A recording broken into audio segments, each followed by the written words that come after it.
ರಾಯರನ್ನು ನೆನೆದಾಗ ಸೋಲೇ ಇಲ್ಲ, ರಾಘವೇಂದ್ರ ಎಂದಾಗ ಭಯವೂ ಇಲ್ಲ.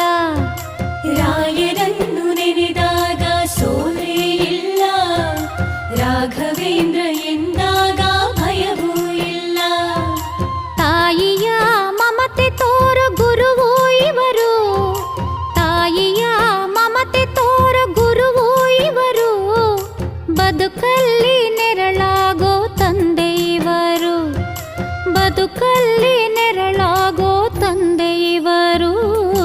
ರಾಯರನ್ನು ನೆನೆದಾಗ ಸೋಲೇ ಇಲ್ಲ,